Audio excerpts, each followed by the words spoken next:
Thank you very much. It's a privilege and an honor to be in the white intellectual ghetto of the West.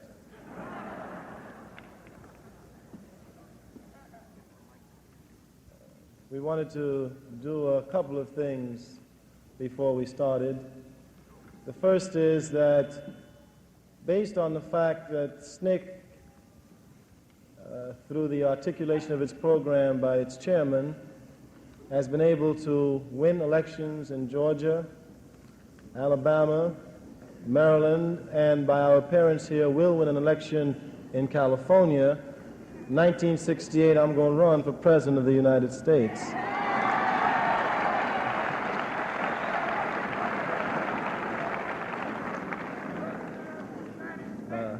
I just can't make it because I wasn't born in the United States. That's the only thing holding me back.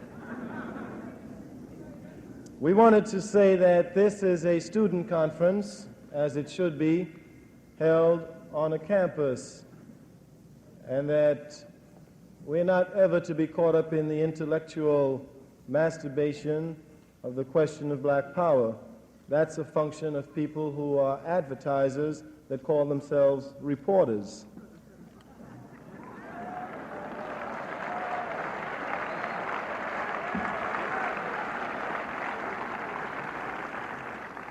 Oh, for my members and friends of the press, my self-appointed white critics. I was reading Mr. Bernard Shaw 2 days ago, and I came across a very important quote, which I think is most apropos for you.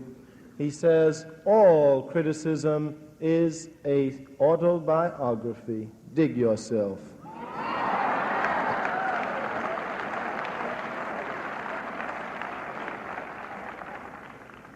Okay. The philosophers Camus and Sartre raised the question whether or not a man can condemn himself. The black existentialist philosopher who was pragmatic, Frantz Fanon, answered the question. He said that man could not. Camus and Sartre does not. We in SNCC tend to agree with Camus and Sartre that a man cannot condemn himself. Were he to condemn himself, he would then have to inflict punishment upon himself. An example would be the Nazis. Any prisoner, any of the Nazi prisoners, who admitted after he was caught and incarcerated that he committed crimes, that he killed all the many people that he killed, he committed suicide. The only ones who were able to stay alive were the ones who never admitted that they committed crimes against people. That is, the ones who rationalized that Jews were not human beings and deserved to be killed, or that they were only following orders. On a more immediate scene, the officials and the population of the white population in Neshoba County, Mississippi, that's where Philadelphia was, could not condemn Rainey, his deputies, and the other 14 men that killed 3 human beings. They could not, because they elected Mr. Rainey to do precisely what he did, and that for them to condemn him will be for them to condemn themselves. In a much larger view, SNCC says that white America cannot condemn herself, and since we are liberal, we have done it. You stand condemned. Now, a number of things then arises from that answer of how do you condemn yourselves. Seems to me that the institutions that function in this country are clearly racist, and that they're built upon racism. And the question then is, how can black people inside of this country move? And then how can white people who say they're not a part of those institutions begin to move? And how then do we begin to clear away the obstacles that we have in this society that make us live like human beings?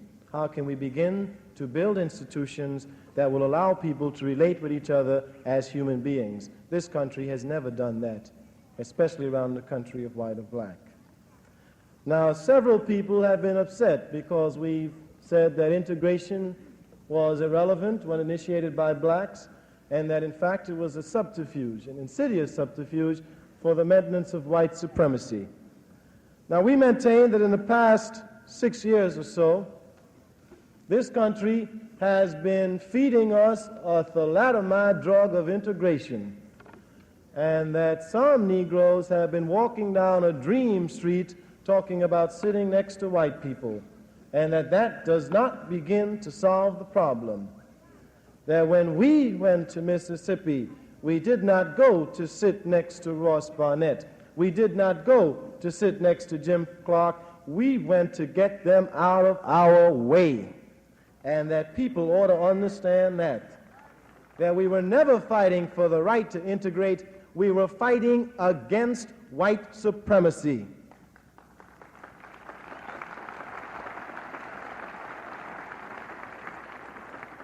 Now then, in order to understand white supremacy, we must dismiss the fallacious notion that white people can give anybody their freedom. No man can give anybody his freedom. A man is born free. You may enslave a man after he is born free. And that is in fact what this country does. It enslaves black people after they're born. So that the only act that white people can do is to stop denying black people their freedom.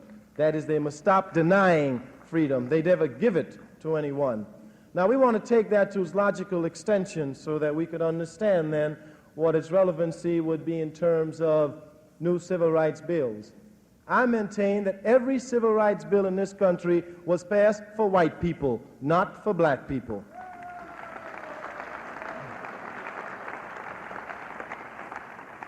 For example, I am black.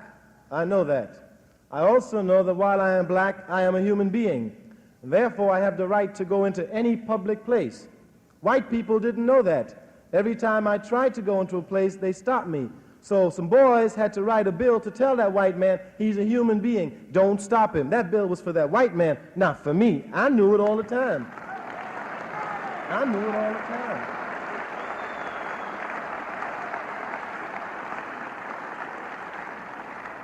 I knew that I could vote and that wasn't a privilege, it was my right.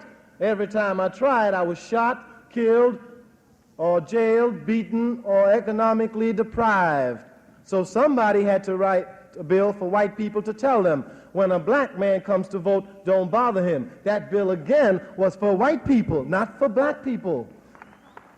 So that when you talk about open occupancy, I know I can live any place I want to live. It is white people across this country who are incapable of allowing me to live where I want to live. You need a civil rights bill, not me. I know I can live where I want to live.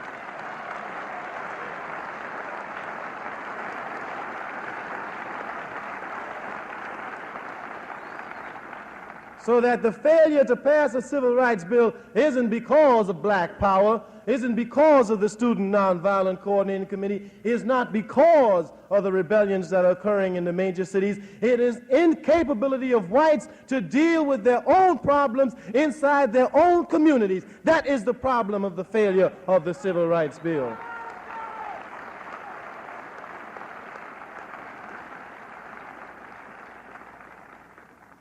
And so in a larger sense, we must then ask, how is it that black people move, and what do we do?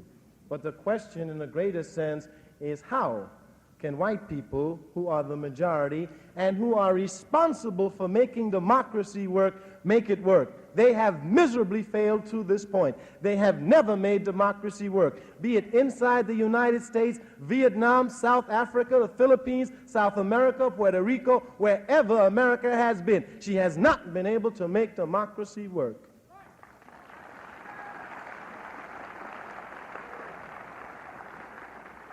So that in a larger sense, we not only condemn the country for what is done internally, but we must condemn it for what it does externally.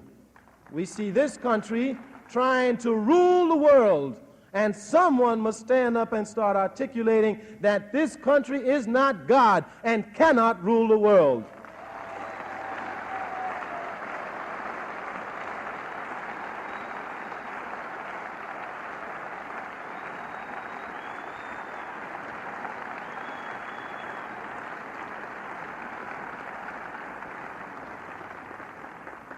Now then, before we move on, we ought to develop the white supremacy attitudes that we're either conscious or subconscious of. and how they run rampant through the society today.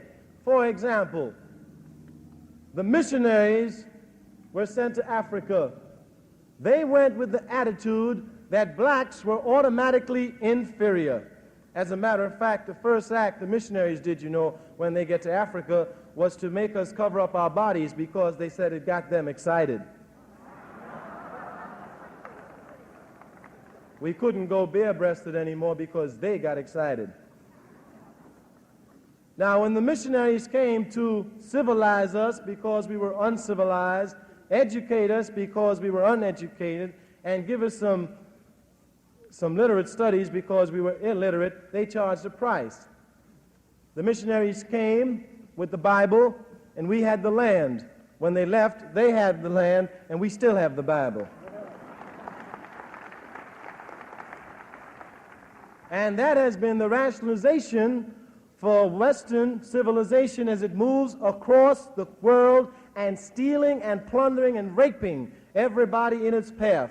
Their one rationalization is that the rest of the world is uncivilized and they are in fact civilized, and they are uncivilized.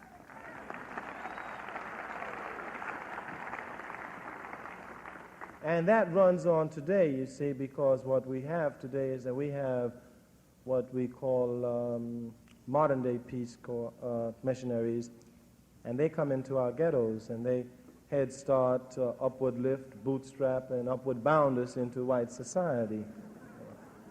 Because they don't want to face the real problem, which is a man is poor for one reason and one reason only, because he does not have money, period. If you want to get rid of poverty, you give people money, period. And you ought not to tell me about people who don't work and you can't give people money without working, because if that were true, you'd have to start stopping Rockefeller, Bobby Kennedy, Lyndon Baines Johnson, Lady Bird Johnson, the Standard Oil, the Gulf Club, all of them, including probably a large number of the Board of Trustees of this university.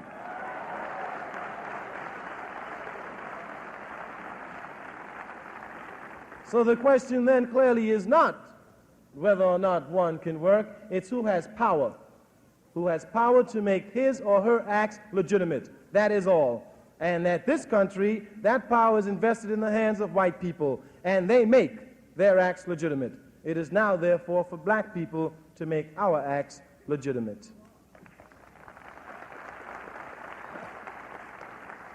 Now, we are engaged in a psychological struggle in this country, and that is whether or not black people will have the right to use the words they want to use without white people giving their sanction to it.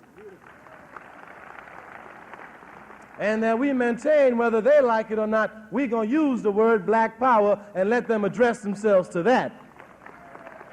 But that we are not going to wait for white people to sanction black power. We're tired waiting. Every time black people move in this country, they're forced to defend their position before they move. It's time that the people who are supposed to be defending their position do that. That's white people. They ought to start defending themselves as to why they have oppressed and exploited us. Now, it is clear that when this country started to move in terms of slavery, the reason for a man being picked as a slave was one reason, because of the color of his skin. If one was black, one was automatically inferior, inhuman, and therefore fit for slavery. So that the question of whether or not we are individually suppressed is nonsensical, and it's a downright lie. We are oppressed as a group because we are black, not because we're lazy, not because we're apathetic, not because we're stupid, not because we smell, not because we eat watermelon and have good rhythm. All right? Up to that. We are oppressed because we are black. And in order to get out of that oppression, one must wield the group power that one has, not the individual power, which this country then sets the criteria under which a man may come into it. That is what is called in this country as integration. You do what I tell you to do, and then we'll let you sit at the table with us. And that we are saying that we have to be opposed to that. We must now set a criteria, and that if there's going to be any integration, it's going to be a two-way thing. If you believe in integration, you can come live in Watts. You can send your children to the ghetto schools. Let's talk about that. If you believe in integration, then we're going to start adopting us some white people to live in our neighborhood.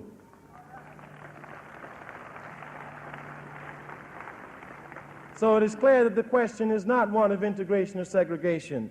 Integration is a man's ability to want to move in there by himself. If someone wants to live in a white neighborhood and he is black, that is his choice. It should be his right. It is not, because white people will not allow him. So vice versa, if a black man wants to live in the slums, that should be his right. Black people will let him. That is the difference. And it's a difference on which this country makes a number of logical mistakes when they begin to try to criticize the program articulated by SNCC. Now, we maintain that we cannot afford to be concerned about 6% of the children in this country, black children who you allowed to come into white schools. We have 94% who still live in shacks. We are going to be concerned about those 94%. You ought to be concerned about them too. The question is, are we willing to be concerned about those 94%?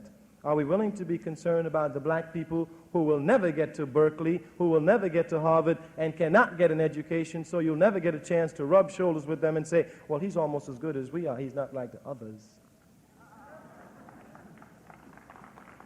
The question is, how can white society begin to move to see black people as human beings? I am black, therefore I am. Not that I am black and I must go to college to prove myself. I am black, therefore I am. And don't deprive me of anything and say to me that you must go to college before you gain access to X, Y, and Z. It is only a rationalization for one's oppression. The political parties in this country do not meet the needs of people on a day-to-day basis.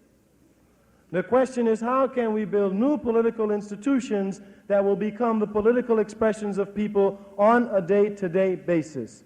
The question is, how can you build political institutions that will begin to meet the needs of Oakland, California? And the needs of Oakland, California is not 1,000 policemen with submachine guns. They don't need that. They need that least of all.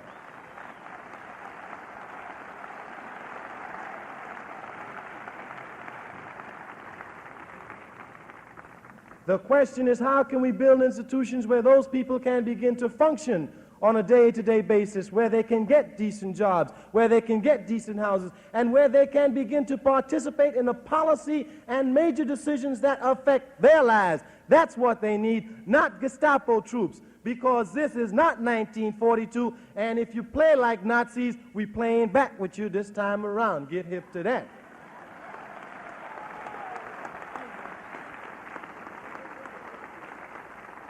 The question then is, how can white people move to start making the major institutions that they have in this country function the way it is supposed to function? That is the real question. And can white people move inside their own community and start tearing down racism where in fact it does exist? Where it exists. It is you who live in Cicero and stop us from living there. It is white people who stop us from moving into Grenada. It is white people who make sure that we live in the ghettos of this country. It is white institutions that do that. They must change in order for America to really live on a basic principle of human relationships. A new society must be born. Racism must die, and the economic exploitation of this country and non-white peoples around the world must also die. Must also die.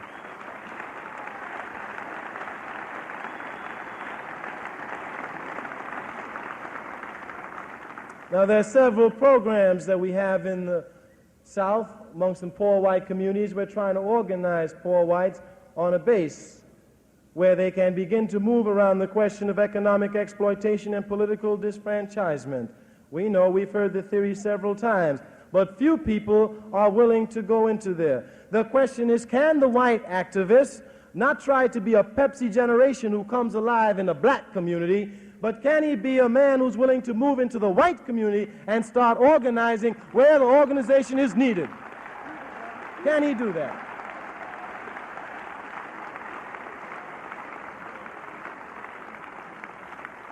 The question is, can the white society or the white activist disassociate himself with two clowns who waste time parrying with each other rather than talking about the problems that are facing people in this state? Can you disassociate yourself with those clowns and start to build new institutions that will eliminate all idiots like them?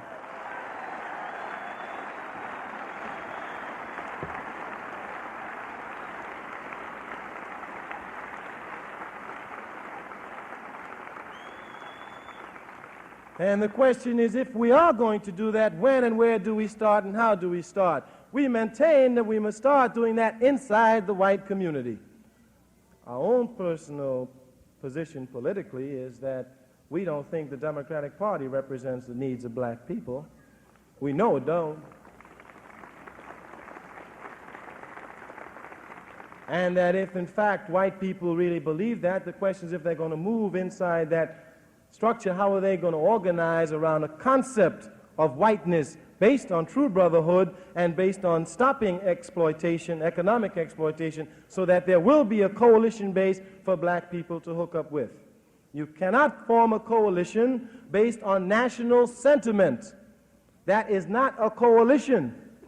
If you need a coalition to redress itself to real changes in this country, white people must start building those institutions inside the white community. And that is the real question, I think, facing the white activists today. Can they, in fact, begin to move into and tear down the institutions which have put it all in the trick bag that we've been into for the last 100 years? I don't think that we should follow what many people say, that we should fight to be leaders of tomorrow. Frederick Douglass said that the youth should fight to be leaders today. And God knows we need to be leaders today, because the men who run this country are sick. Are sick.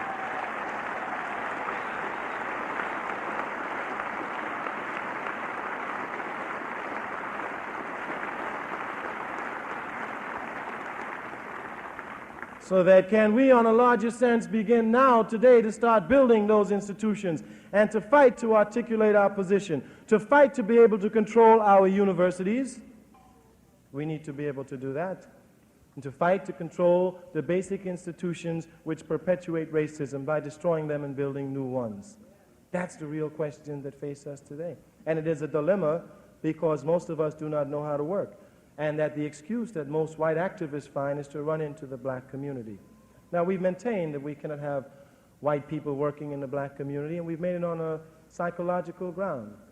The fact is that all black people often question whether or not they are equal to whites, because every time they start to do something, white people are around showing them how to do it.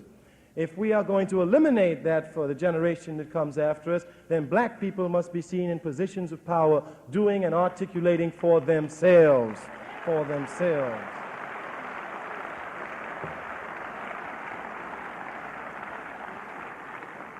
That is not to say that one is a reverse racist.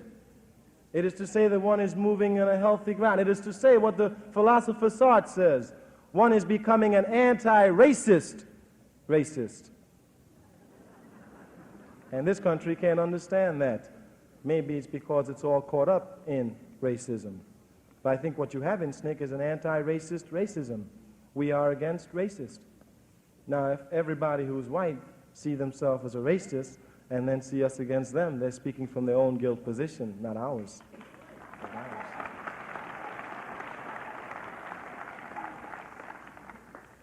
Now then, the question is, how can we move to begin to change what's going on in this country?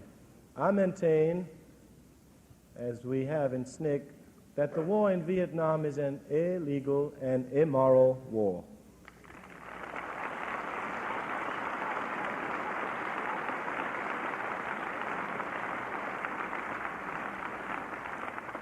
And the question is, what can we do to stop that war? What can we do to stop the people who, in the name of our country, are killing babies, women, and children? What can we do to stop that? And I maintain that we do not have the power in our hands to change that institution, to begin to recreate it so that they learn to leave the Vietnamese people alone, and that the only power we have is the power to say, hell no to the draft. We have to say,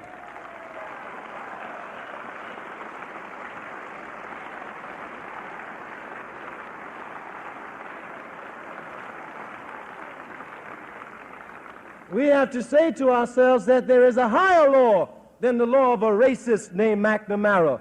There is a higher law than the law of a fool named Rusk. And there's a higher law, the law of a buffoon named Johnson. It's the law of each of us. It's the law of each of us.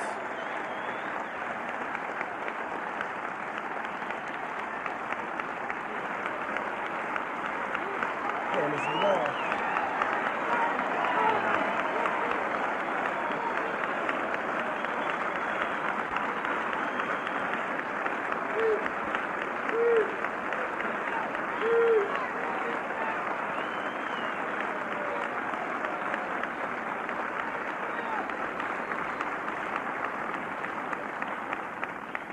It is the law of each of us saying that we will not allow them to make us hired killers. We will stand packed. We will not kill anybody that they say kill. And if we decide to kill, we're going to decide who we're going to kill.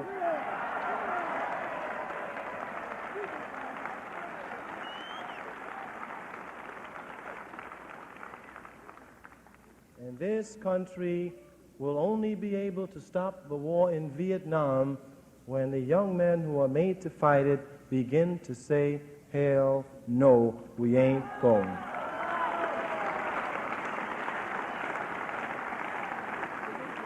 Now then, there's a failure because the peace movement has been unable to get off the college campuses where everybody has a 2S and not going to get drafted anyway.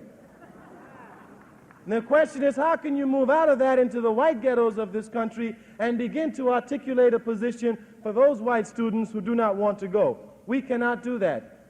It is sometimes ironic that many of the peace groups have beginning to call us violent and say they can no longer support us, and we are in fact the most militant organization, peace or civil rights or human rights, against the war in Vietnam in this country today.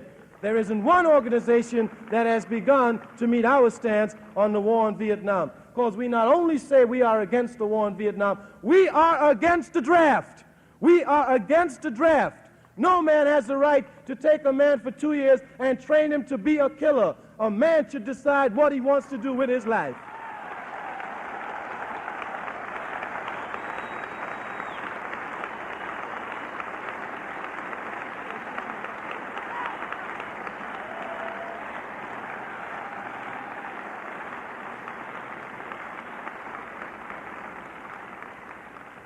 So the question then is, it becomes crystal clear for black people, because we can easily say that anyone fighting in the war in Vietnam is nothing but a black mercenary, and that's all he is. Anytime a black man leaves a country where he can't vote to supposedly deliver the vote for somebody else, he's a black mercenary. Anytime a black man leaves this country, gets shot in Vietnam on foreign ground, and returns home, and you won't give him a burial in his own homeland, he's a black mercenary. A black mercenary. And that even if I were to believe the lies of Johnson, if I were to believe his lies that we're fighting to give democracy to the people in Vietnam, as a black man living in this country, I wouldn't fight to give this to anybody. I wouldn't give it to anybody.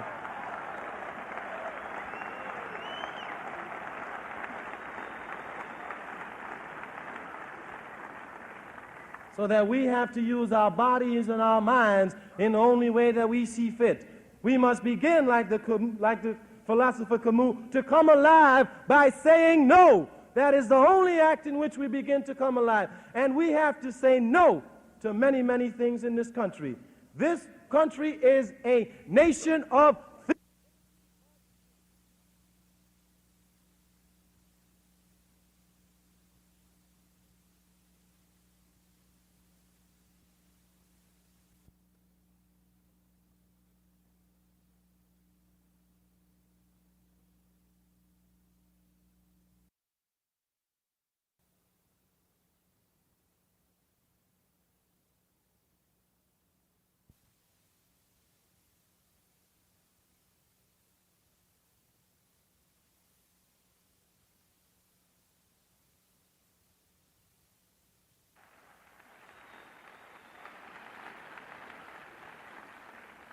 so that we have to use our bodies and our minds in the only way that we see fit.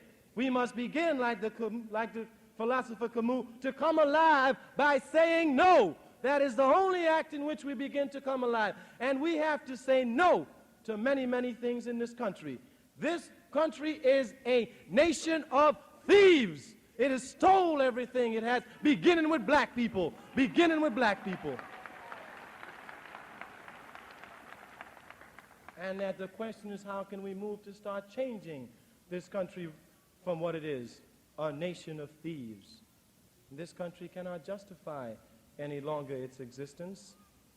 We have become the policemen of the world. The Marines are at our disposal to always bring democracy. And if the Vietnamese don't want democracy, well, damn it, we'll just wipe them the hell out, because they don't deserve to live if they won't have our way of life.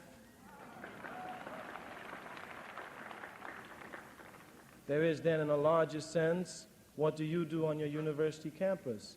Do you raise questions about the 100 black students who were kicked off campus a couple of weeks ago? 800?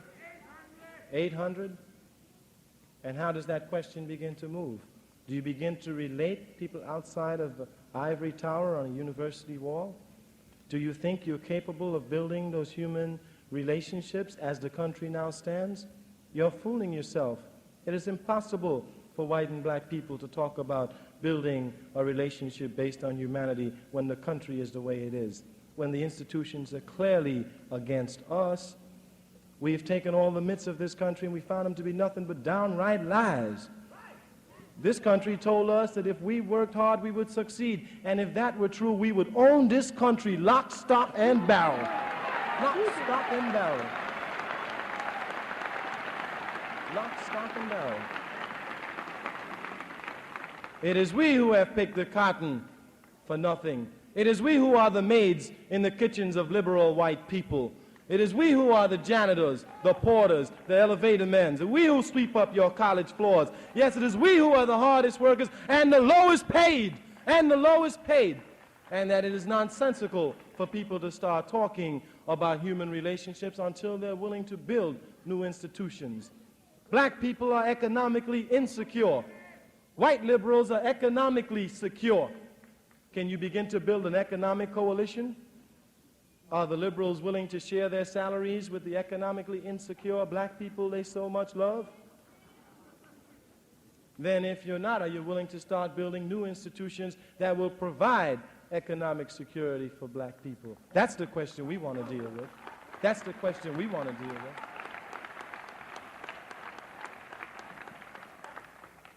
We have to seriously examine the histories that we have been told, but we have something more to do than that. American students are perhaps the most politically unsophisticated students in the world. In the world. In the world. Across every country in this world, while we were growing up, students were leading the major revolutions of their countries. We have not been able to do that. They have been politically aware of their existence. In South America, our neighbors down below the border have one every 24 hours just to remind us that they're politically aware. And that we have been unable to grasp it because we've always moved in the field of morality and love while people have been politically jiving with our lives. And the question is, how do we now move politically and stop trying to move morally? You can't move morally against a man like Brown and Reagan. You've got to move politically to cut them out of business. You've got to move politically.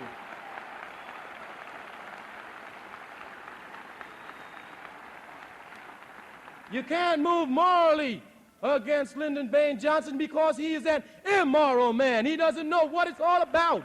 So you've got to move politically. You've got to move politically.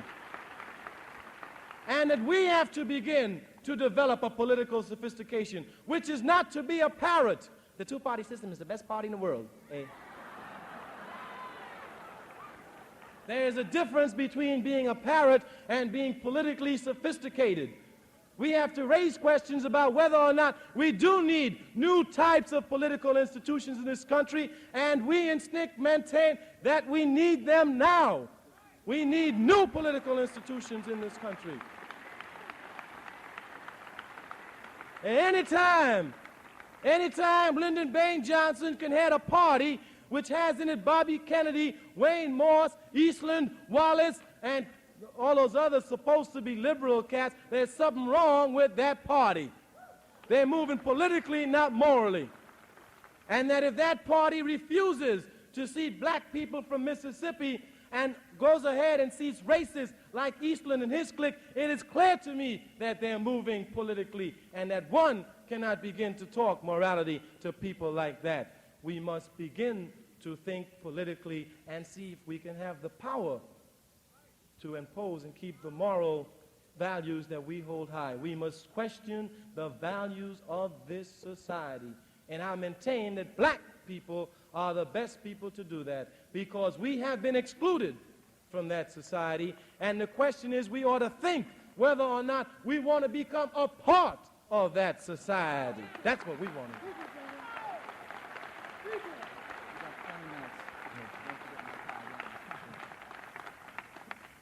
And that is precisely what it seems to me that the Student Nonviolent Coordinating Committee is doing. We are raising questions about this country. I do not want to be a part of the American pie.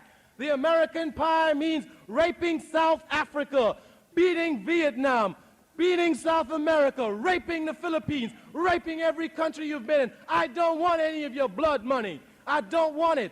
Don't want to be part of that system. And the question is, how do we raise those questions? How do we raise them as activists? How do we begin to raise them?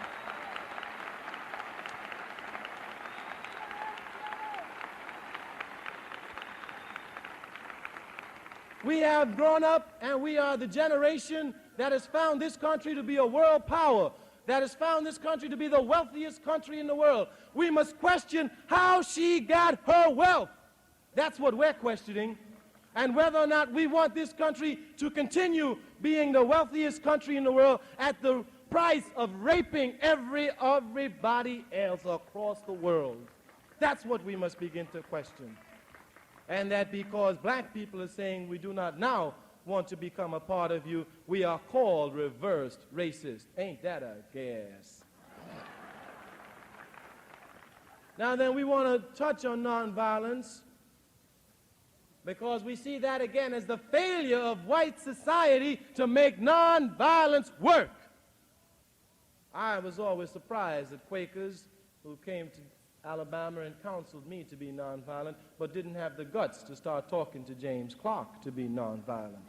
That is where nonviolence needs to be preached, to Jim Clark, not to black people. They have already been nonviolent too many years.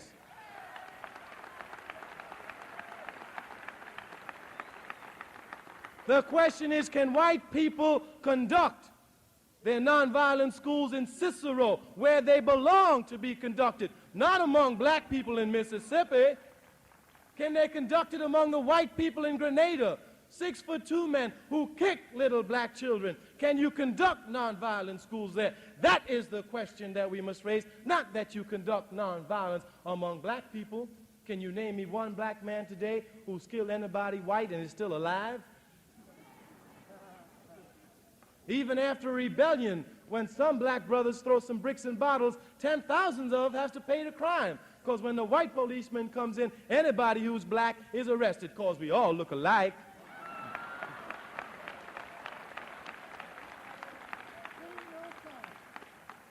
So that we have to raise those questions. We, the youth of this country, must begin to raise those questions. And we must begin to move to build new institutions that's going to speak to the needs of people who need it. We are going to have to speak to change the foreign policy of this country. One of the problems with the peace movement is that it's just too caught up in Vietnam, and that if we pulled out the troops from Vietnam this week, next week you'd have to get another peace movement for Santo Domingo.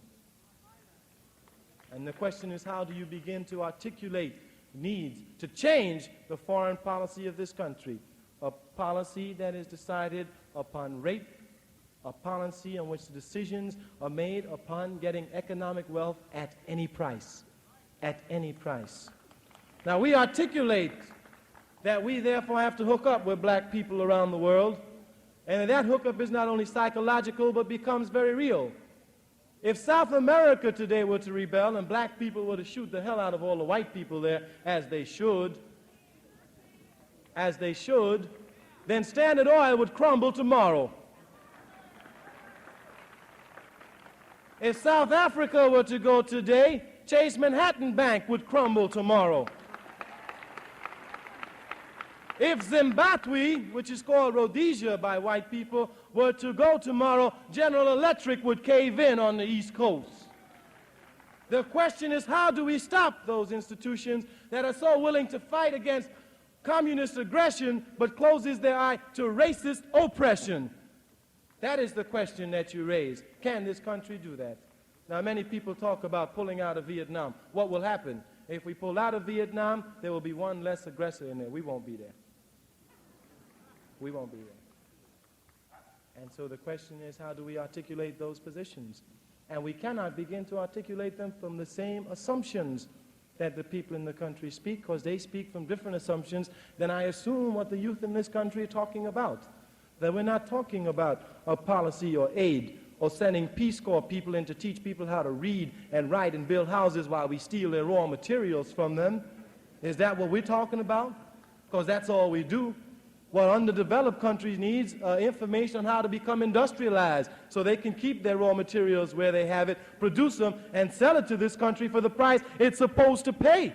Not that we produce it and sell it back to them for a profit and keep sending our modern-day missionaries in, calling them the sons of Kennedy. And that if the youth are going to participate in that program, how do you raise those questions where you begin to control that Peace Corps program? How do you begin to raise them? How do we raise the questions of poverty? The assumption for this country is that if someone is poor, they are poor because of their own individual blight. Oh, they weren't born on the right side of town.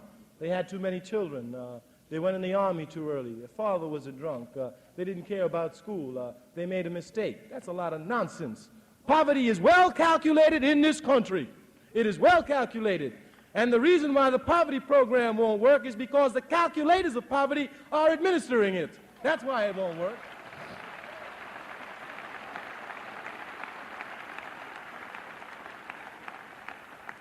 So how can we, as the youth in the country, move to start tearing those things down? We must move into the white community. We are in the black community. We have developed a movement in the black community. The challenge is that the white activist has failed miserably to develop the movement inside of his community. And the question is, can we find white people who are going to have the courage to go into white communities and start organizing them? Can we find them? Are they here? And are they willing to do that? Those are the questions that we must raise for the white activist. And we're never going to get caught up in questions about power. This country knows what power is. It knows it very well. And it knows what black power is because it's deprived black people of it for 400 years. So it knows what black power is. But the question of why do white people in this country associate black power with violence? And the question is because of their own inability to deal with blackness. If we had said Negro power, nobody would get scared. Everybody would support it. If we said power for colored people, everybody would be for that. But it is the word black. It is the word black that bothers people in this country, and that's their problem, not mine. Their problem. Their problem.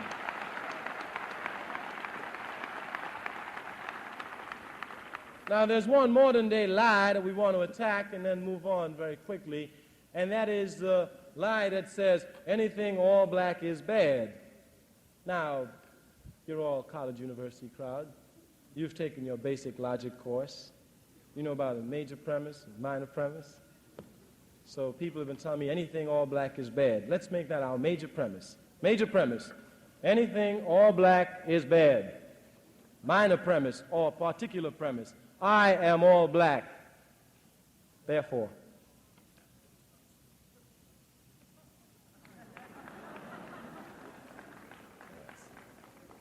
So I'm never going to be put in that trick bag. I am all black and I'm all good.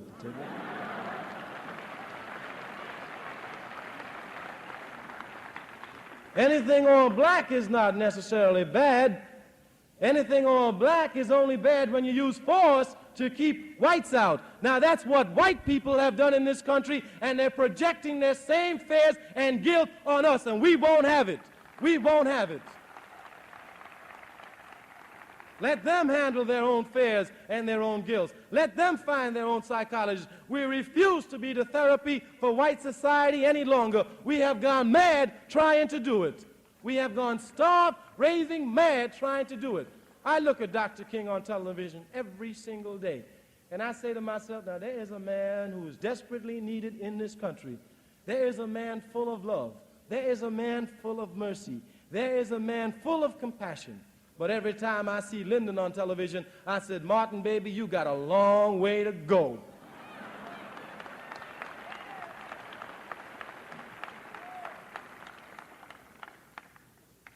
So that the question stands as to what we are willing to do, how we are willing to say no, to withdraw from that system, and begin within our community to start to function and to build new institutions that will speak to our needs. In Lowndes County, we developed something called the Lowndes County Freedom Organization. It is a political party. The Alabama law says that if you have a party, you must have an emblem. We chose for the emblem a black panther, a beautiful black animal, which symbolizes the strength and dignity of black people. An animal that never strikes back until he's back so far into the wall, he's got nothing to do but spring out. Yeah. And when he springs, he does not stop. Now, there is a party in Alabama called the Alabama Democratic Party. It is all white. It has as its emblem a white rooster and the words white supremacy for the right. Now, the gentlemen of the press, because they're advertisers and because most of them are white and because they're produced by that white institution, never calls the Lowndes County Freedom Organization by its name, but rather they call it the Black Panther Party. Our question is, why don't they call the Alabama Democratic Party the White Cock Party? It's clear to us. Clear to us.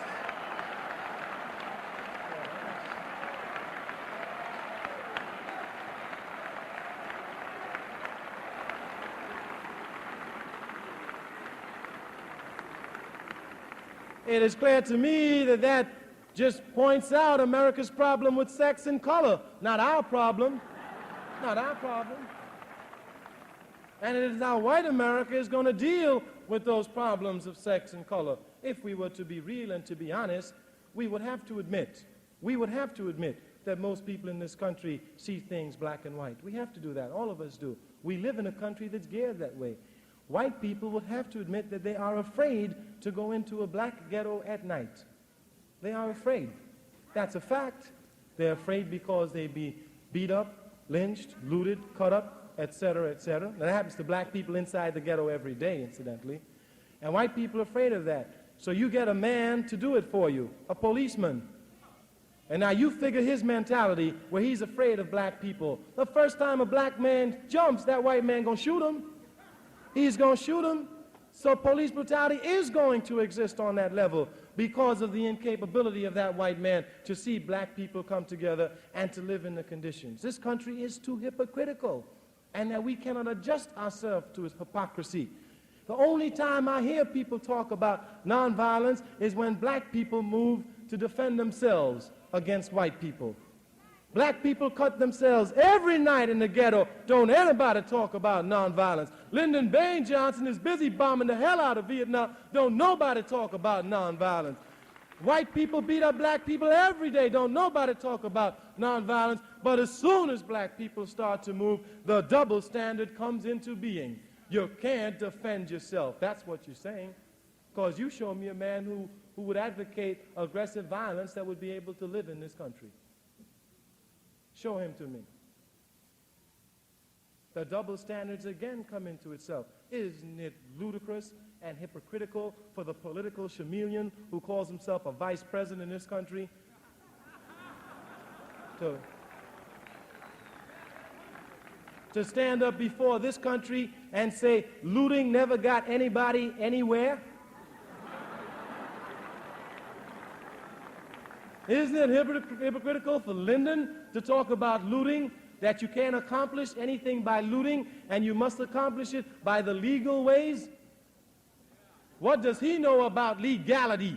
Ask Ho Chi Minh, he'll tell you.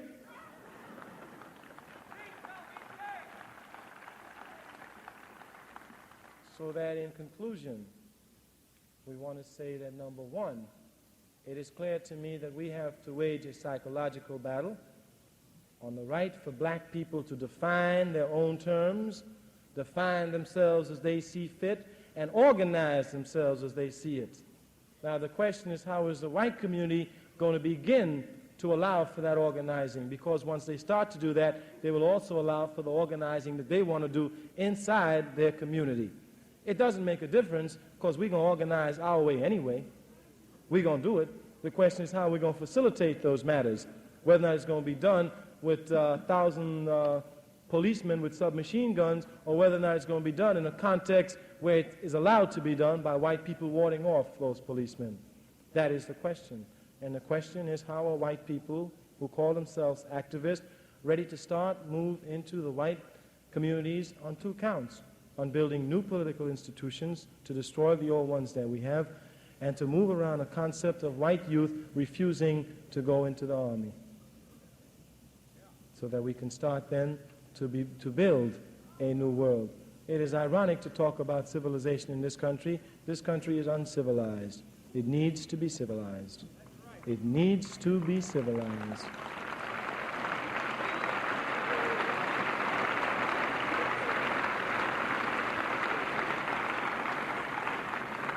And that we must begin to raise those questions of civilization, what it is, and who do it. And so we must urge you to fight now to be the leaders of today, not tomorrow. We've got to be the leaders of today. This country is a nation of thieves. It stands on the brink of becoming a nation of murderers. We must stop it. We must stop it. We must stop it. We must stop it.